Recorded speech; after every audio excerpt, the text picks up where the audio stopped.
Aphonopelma bicoloratum, known commonly as the Mexican blood leg or Mexican beauty tarantula, is found in the scrublands and desert areas of southwestern Mexico along the Pacific side of the country.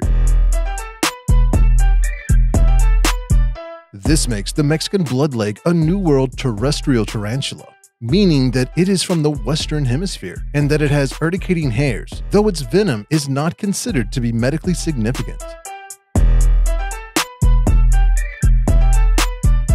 Even though the species is fairly docile, urticating hairs can be irritating if they come into contact with your skin. The bicoloratum is a smaller tarantula when fully grown, with females reaching a size of about 5 inches, while males are a little bit smaller. Females can live up to 20 to 25 years, while most males seem to live only 5 to 7 years. This species, like most Aphonopelma species, is very slow growing. Spiderlings start out around 0.5 centimeter and can take over 5 years to reach 3 inches in size when kept in optimal conditions. Though they are slow growing, they are also a very docile species. As spiderlings and juveniles, they can be a little skittish at times, usually running to hide in their burrow when disturbed. But the larger they grow, the more confident they become, and the more they stay out in the open and on display.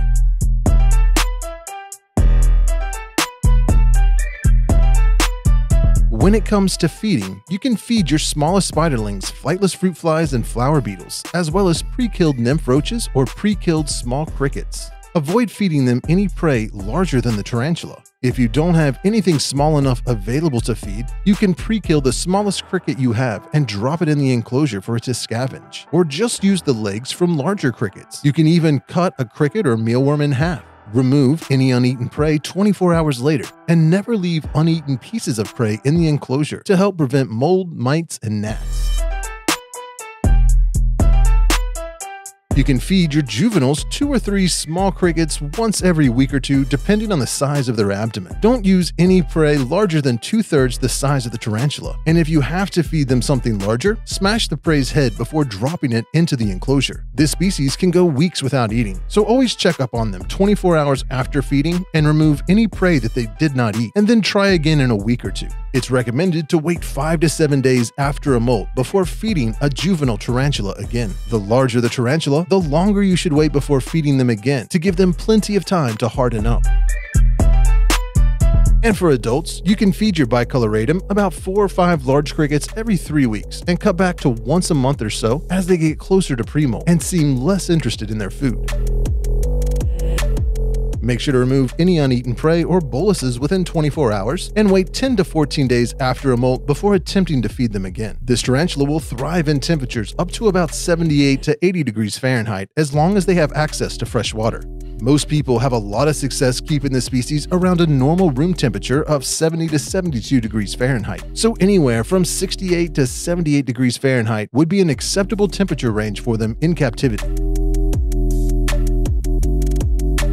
Keep your spiderlings in basic spiderling enclosures with plenty of depth for substrate. You want the enclosure to be at least 3 times as long as the spider's leg span. Some great enclosures for these spiderlings would be the sling crib, cuboid mini, slider crib mini, and 3-inch cube. Fill the enclosure at least 2/3 with substrate so it has plenty of room to burrow. For slings under 3/4 of an inch, try to keep the substrate slightly damp and provide a tiny water dish or drip water down the side of the enclosure.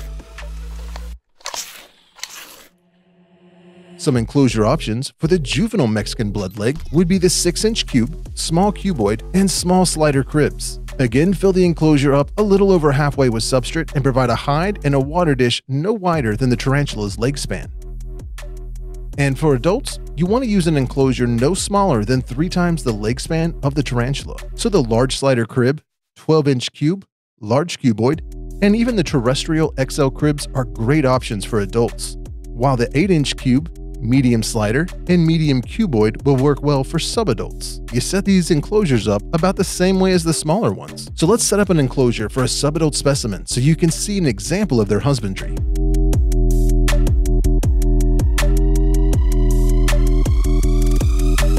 We are starting off with the large cuboid enclosure by Tarantula Cribs. We're going to fill it up about halfway with Terra Arania substrate from the BioDude.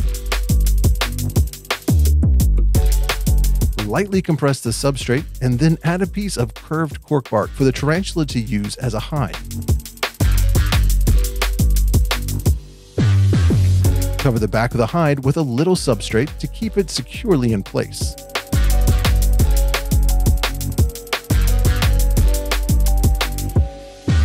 Next, add your plants or other decor like live terrarium moss.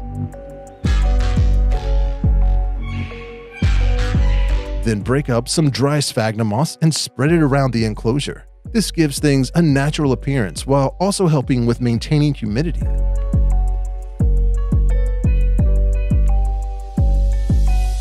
Sprinkle some Exoterra stone desert around the enclosure for texture and a more naturalistic look.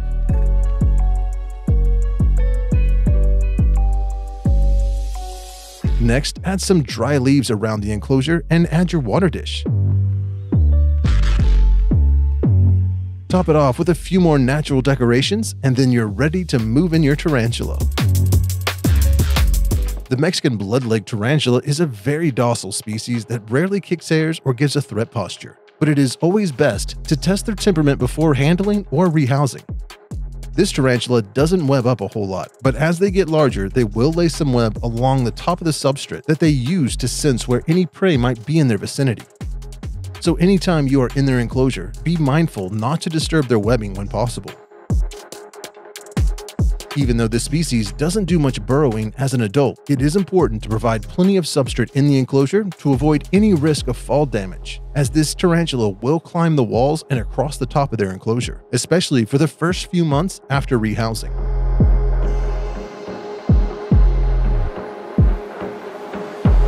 Since this species is such a slow-growing tarantula, breeding can take time, so they might be hard to find available for sale.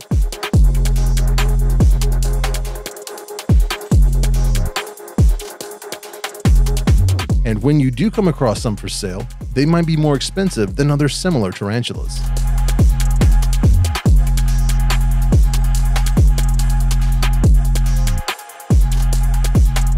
If you have a chance to keep the species as a pet, you definitely should, as they are beautiful and fascinating to observe.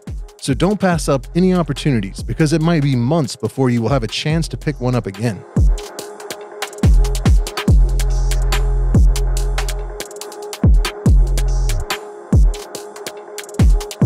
This is a very hardy species and very easy to care for.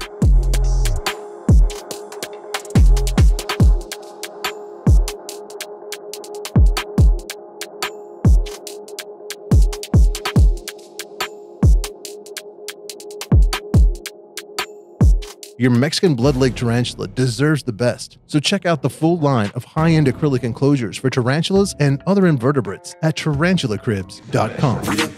There ain't no one like, cause are you dumb or you crazy? There's no way, G. Me and my clique, we handling biz while you and your clique just act fugazi. You couldn't persuade me to give a damn, it just don't faze me. I got my Xbox, she can't play me. Money in a text box, I get paid.